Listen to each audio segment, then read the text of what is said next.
اب اللہ سے وعدہ کرو، اے اللہ میں نماز نہیں چھوڑوں گا، میں جھوٹ نہیں بولوں گا، میں قرآن کی تلاوت نہیں چھوڑوں گا۔ اگر میں نے ایسا کیا تو پھر اپنے آپ کو، اپنے نفس کو سزا دینے کی کوشش کرو۔ یہ وعدہ کرو کہ ابھی تک تو میں فجر کی نماز جماعت سے پڑھا کرتا تھا، رمضان میں تہجد بھی پڑھا کرتا تھا، اب اگر میں نے فجر کی نماز جماعت سے چھوڑ دی، میں اپنے نفس کو یہ سزا دوں گا کہ میں ایک دن کا روزہ رکھوں گا، یا میں 10 رکعت نفل پڑھوں گا، یا میں 100 روپیہ صدقہ کروں گا۔ امام علامہ جوزی نے اور امام غزالی نے یہ لوگوں کو جب یہ وظیفہ دیا، خود کہتے ہیں اس کا رزلٹ یہ نکلا، جس مسلمان نے بھی اس پر عمل کیا وہ کامیاب ہو گیا، نفس اس کے قابو میں آ گیا اور شیطان کے بہکانے سے بھی وہ انسان بچ گیا۔ شیطان کے بارے میں امام غزالی رحمۃ اللہ علیہ نے اور دیگر علماء نے حضرت امیر معاویہ رضی اللہ تعالی عنہ کا مشہور واقعہ نقل کیا۔ حضرت امیر معاویہ رضی اللہ تعالی عنہ پوری زندگی تہجد پڑھا کرتے تھے، کبھی جو ہے ان کی نماز قضا نہیں ہوا کرتی تھی، تہجد کی نماز بھی۔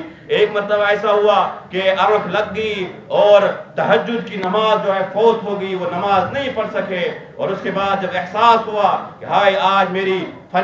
جو ہے میری تہجد کی نماز چھوٹ گئی، قضا ہو گئی، اللہ سے جو مجھے راز و نیاز کی باتیں کرنی تھی، آج جو ہے وہ ڈیٹ نکل گئی اور میں اللہ سے اپنی راز و نیاز کی باتیں نہ کر سکا، اور اس کی وجہ سے اپنے نفس کو یہ سزا دی۔ پورا دن وہ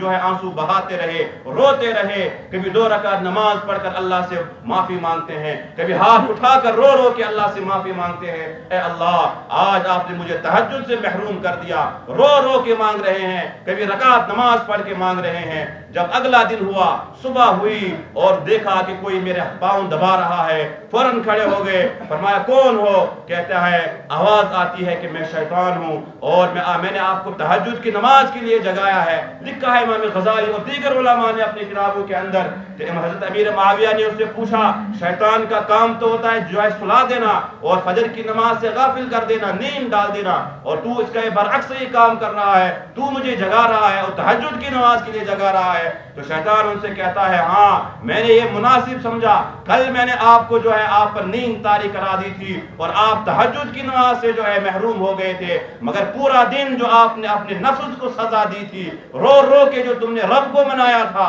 ان آنسوؤں میں وہ تاثیر تھی جو آپ کی تہجد میں تاثیر نہیں تھی۔ اسی وجہ سے میں نے مناسب یہ سمجھا میں خود آپ کو تہجد کے لیے جگاؤں گا تاکہ آپ پھر اپنے نفس کو سزا نہیں دو گے، پھر آنسو نہیں بہاؤ گے۔ اسی کو علامہ ابن جوزی رحمۃ اللہ علیہ نے بھی بیان کیا ہے،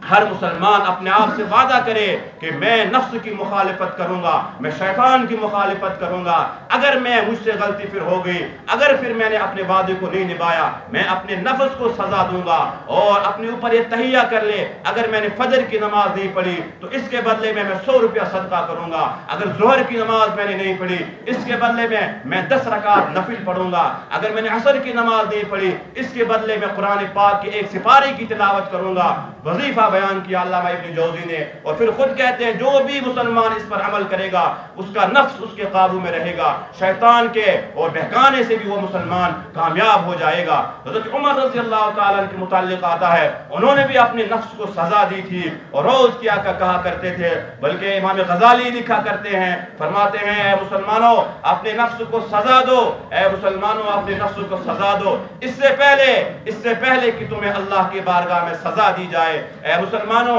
اپنے نفس کا حساب لو اس سے پہلے کہ اللہ کی بارگاہ میں تم سے حساب لیا جائے گا۔ تو حضرت عمر رضی اللہ تعالیٰ روزانہ جو ہے شام کو بستر پر جانے سے پہلے ایک ہتھوڑا جو لکڑی کا حضرت عمر رضی اللہ تعالیٰ نے بنایا تھا، اور اس کے بعد میں جب رات کا وقت ہوتا ہے سونے کا آرام کرنے کا، وہ لکڑی کا ہتھوڑا لایا کرتے تھے اور اس کے بعد اپنے پیروں پر مارا کرتے تھے اور اپنے آپ سے کہا کرتے تھے اے عمر، اور کبھی نفس کو خطاب کر کے کہتے تھے اے نفس تو نے ظہر کے بعد فلاں انسان کو یہ کہا تھا، کیوں کہا تھا؟ تو نے عصر کے بعد فلاں چیز دیکھی تھی، کیوں دیکھی تھی؟ اور اس کے بعد اس ہتھوڑے سے اپنے پیروں پر مارا کرتے تھے، کبھی اپنے گھٹنوں پر مارا کرتے تھے، اور یہی وجہ ہے حضرت ابوبکر صدیق رضی اللہ تعالیٰ عنہ نے جب یہ سنا حضرت عمر رضی اللہ تعالیٰ عنہ اپنے نفس کا حساب اس انداز سے لے رہے ہیں، کہنے لگے مجھے حضرت عمر رضی اللہ تعالیٰ عنہ سے بڑی محبت ہے کہ انہوں نے اپنے آپ کو تیار پہلے ہی کر لیا ہے